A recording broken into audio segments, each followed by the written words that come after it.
coming up on UCF Nightly News. A UCF professor was recently granted several $millions. Find out what that money is going towards. One of the most successful water reclamation cells in the Orlando Wetlands Park is undergoing renovation. Find out how this impacts Orlando's water use. The Food Network featured a UCF sophomore. Find out more about his competition.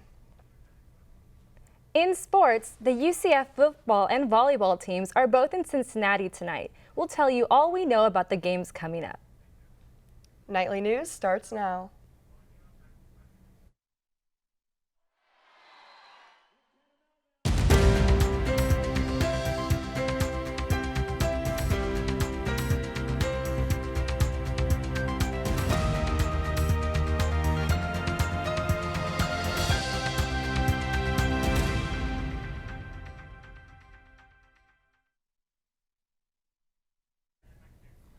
Good afternoon and welcome to Nightly News. I'm Nicole Gonzalez. And I'm Amber Pellicone. Today is Friday, October 4th, 2019.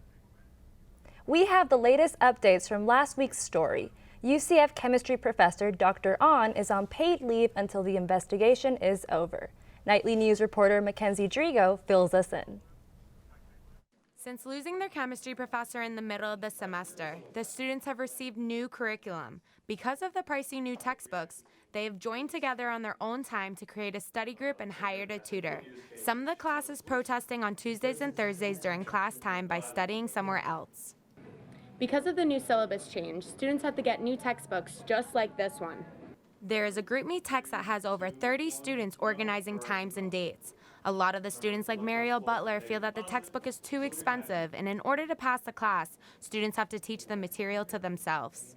No one has a textbook, so the study group is where we're able to put our knowledge together, share what resources we have from previous chemistry courses. The study groups will help the students that can't afford the textbook. Students assign themselves a tutor during the study sessions that they hope to pay out of pocket. Students like Zachary Tucker haven't been to class since Dr. Ahn left and think that the study group is more useful. With this study group, it gives you the opportunity to learn on your own pace and to teach other people, which I think the best way to learn is to teach others. And so if we all form like a little group and we have designated 2 or 3 times a week. The students have the option to drop the class and receive a refund. In Orlando, Mackenzie Drigo, UCF Nightly News. Start with the base molecule. So in this case, we have cyclohexane. Dr. Ahn hired an attorney and cannot comment. The investigation is ongoing until further notice. Be sure to stay tuned for updates.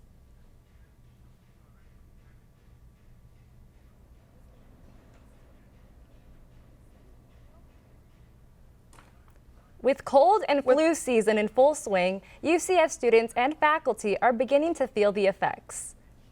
October is the start of cold and flu season, and the health center is advising students to take the proper precautions to prepare.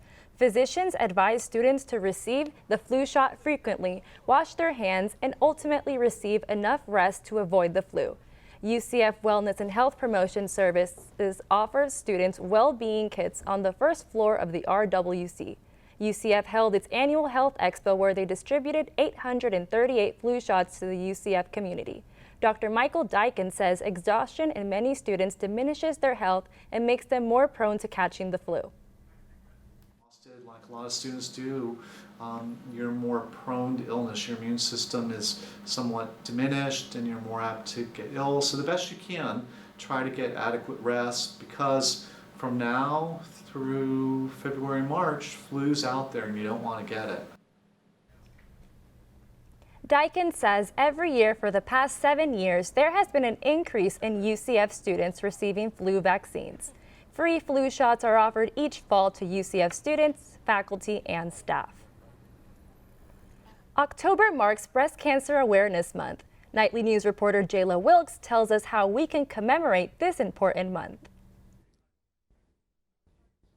Hello everyone. October is officially here, and so is Breast Cancer Awareness Month. This is a special month for me personally, as I plan to bring awareness to the fact that women are not the only ones who can be diagnosed with breast cancer. 1% of men in the U.S. are diagnosed with breast cancer. This means these cases only develop in 1 in 1,000 men. In 2018, my father was among this low percentage of men. Among educating himself on the disease and taking the correct steps moving forward, he found himself among the men and women who are breast cancer survivors. Prevention of breast cancer starts with healthy eating and maintaining an active and balanced lifestyle. The best way to remain aware of your own status is to receive mammograms every 1 to 2 years. A mammogram is an X-ray that examines breast tissues. You can visit local clinics who offer mammograms, such as Advent Health Imaging Center in Waterford Lakes, Sand Lake Imaging PLLC in Maitland, and Women's Center for Radiology. Other ways to remain sure include self-breast examinations and researching your family history. Events in the Orlando area include the Advent Health Pink Out Night on October 11th, Sisters Network Orlando Block Walk on October 19th, and Making Strides of Orlando on October 26th. And there are also many more to come. That's all the time I have for right now. Remember, Breast Cancer Awareness Month lasts from October 1st to October 31st. This month should highlight the effects breast cancer can have in women and men. I plan on raising awareness on the effects it has on men specifically. How do you guys plan to bring awareness this month? I didn't realize how many Breast Cancer Awareness Month events were going to be happening in Orlando. I think I'm going to try to go to that block walk Jayla mentioned. Yeah. It's probably going to be sunny that day, but we're going to have to find out with Mackenzie. So Mackenzie, what's the weather looking like? You know, that's a great idea to get outside. It's finally starting to feel like that weather is temperature of fall right now. We're going to look at our current conditions. So currently it's 82 degrees. The humidity is at 69%. The winds are at 6 miles per hour, and there is a low chance of rain. It's about 20%. Now back to Nicole and Amber at the desk. Coming up next on Nightly News. Find out about a UCF student's experience on Food Network's Halloween Wars. Plus, learn how a UCF professor found a cheaper and safer way to make electric cars.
UCF has a new celebrity on campus. Jarid Altmark, a sophomore advertising and public relations major, recently competed on Food Network's Halloween Wars. Photojournalist Carolina Tessuto takes us to the Sweet Chalet Bakery for more.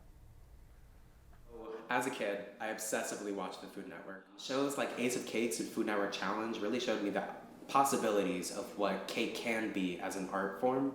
What really got me into baking was the fact that I could eat whatever I make. So like if I'm in the mood for cupcakes, like I can just go make some cupcakes. It's not that hard. When I was filming, or before filming, I really had no expectations as to what 45 minutes of work time was and what 5 hours of work time was. And honestly, that's what really made me nervous about going into this, because I was like, I know I can work fast, but how fast can I really work? So it was really a test. Overall, I would say that I didn't expect to get eliminated, but everything happens for a reason. So, are you thinking of applying for something else, or I have since applied for other shows on the Food Network. That's all you'll say. Yeah. Yeah. So just wait and see. Exactly. Keep an eye out. Mm-hmm. All right. Great. I think that's it for the interview. Jarid hopes to end up on Food Network again to show off his baking skills, but for now, he's focusing on his schoolwork and his job at the bakery.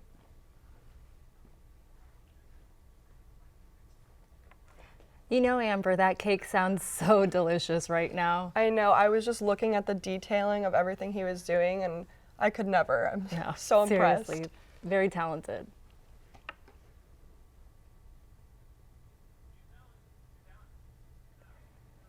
A UCF professor and researcher received a $3.8 million grant from the National Institute of Health. James Hickman, a professor at UCF's NanoScience Technology Center, will be using the sum of money to study the effects of overdosing on opioids and their effects on human organs. Hickman and his partner developed an in vitro system that mimics human organs, so he will be able to see the consequences of opioids up close and personal, all on a chip. We can put an opioid in there and see what happens as we increase the dose until this stops firing, the things that control your lungs, and see what happens to the other organs at the same time. Hickman's funding came from one of NIH's initiatives, helping to end addiction long-term. He is one of 375 awards across 41 different states. Hickman says he is one of the first in the world of this realm of research. Electric cars like Tesla's have raced onto the scene to help decrease our carbon footprint. But the lithium batteries they use are flammable and could be dangerous to drivers of electric cars in the case of an accident. Dr. Yang and his students have found a way to make electric cars safer by creating fuel cells to power the vehicles. The fuel cell uses platinum, which is expensive. Yang says he and his students were able to reduce the cost through a nano manufacturing process. But we are using 90% less platinum. That means if eventually we can commercialize this technology, at least we can reduce the cost by 90%. Yang's fuel cell uses 100% clean energy. The fuel cell would also allow for an electric car to drive for a longer amount of time after a single charge compared to the lithium battery. Yang says they are not quite yet there to fixing the lithium battery safety issue, but this is a step in the right direction. Find out how the Orlando Wetland Park renovates their water cells when they stop working properly.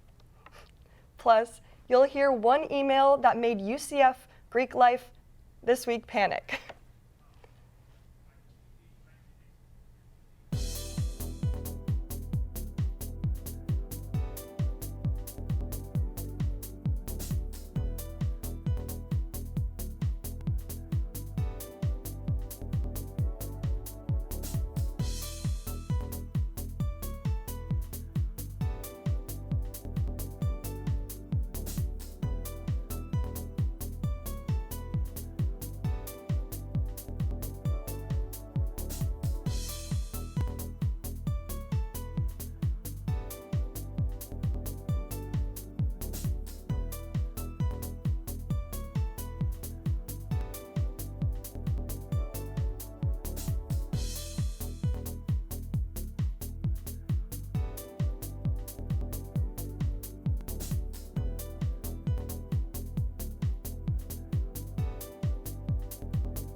The Orlando Wetlands Park is currently renovating one of its major water cells. Nightly News reporter Kyle Partain tells us what this process means for UCF and the rest of Orlando.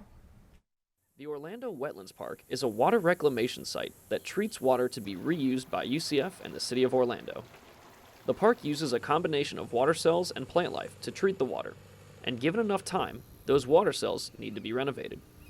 Wetlands manager Mark Sees explains that time has come for Cell 13, one of the park's major water cells. This cell for many, many years was our best functioning cell, but as the muck levels increase, we see a decline in performance, and so that kind of tells us that it's time to go in and do that demucking. Water that needs to be treated is taken through the park's water cells for approximately 30 days in order to be reclaimed. This gives the plant species time to treat the water of any dangerous nitrates. The park's water cells, such as this one behind me, contain all the water that's reclaimed for the city of Orlando. However, given enough time, these water cells aren't as effective and need to be cleaned, thus starting the process of demucking. Demucking takes several months to complete. Environmental specialist Gary Foreman explains the importance of clearing the muck and soil. When we come and we clean these cells out, that's what it is. It's a giant reset button. So and then that gives it a chance for all the native plants to grow back again. And an active growing plant is gold to us. The demucking of Cell 13 is in its later stages and will be one of the last cells to be demucked for the foreseeable future. In Orlando, Kyle Partain, UCF Nightly News. For more information regarding demucking in the Orlando Wetlands Park, visit the park or check out their website at www.orlando.gov.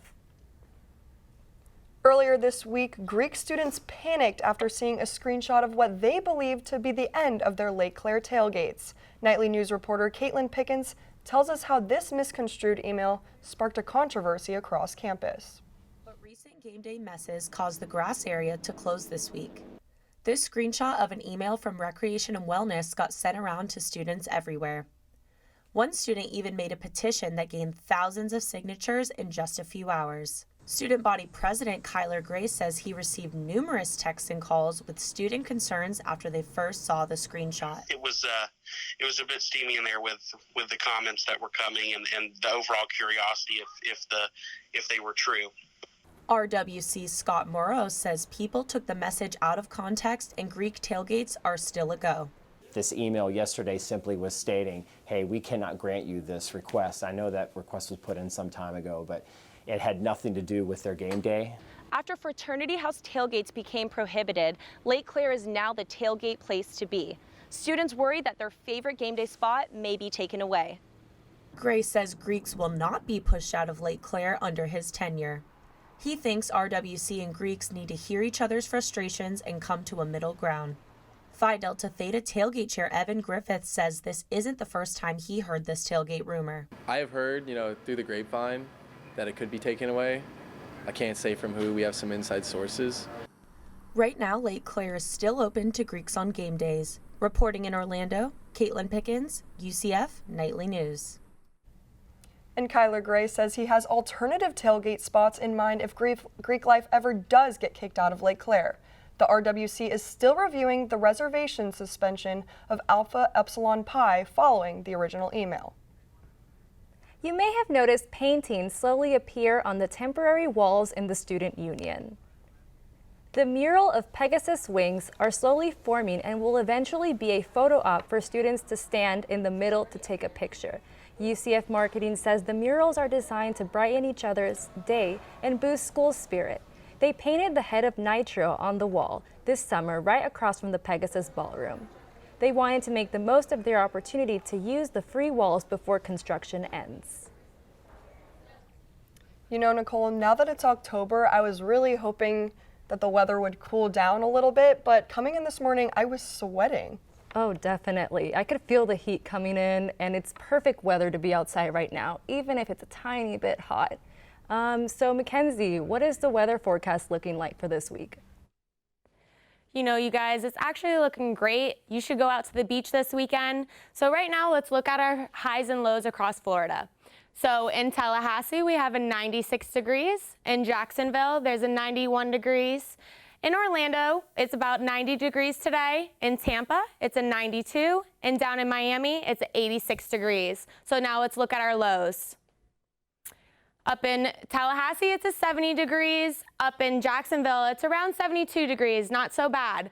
In Tampa, it's 74 degrees. And today in Orlando, you should get outside because it's 72 degrees. In Miami, it is 79 degrees. So now let's look at our 5-day forecast. On Saturday and Sunday, over the weekend, it's going to be on Saturday at 90 degrees with a 20% chance of rain. On Sunday, it's looking about 89 degrees out with a 30% chance of rain. And for the next week, on Monday, it's about 88 degrees with a 20% chance of rain. On Tuesdays, it's 89 with a 30% chance of rain. And on Wednesday, it's 86 degrees with 50% chance. Now back to Amber and Nicole. Wow, it's looking really nice out. I think I'll have to take a nice quick trip to the beach. Oh, definitely. Let me join you. Coming up, find out how the Knights will be taking on this weekend and find out how the women's soccer team played against a 22nd ranked national team.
Hey Knights fans, I'm Nicole Coughlin and this is your UCF Nightly News Sports Update.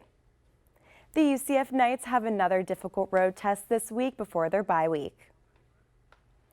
The Knights will travel to Cincinnati to take on the Bearcats tonight in their first conference road game.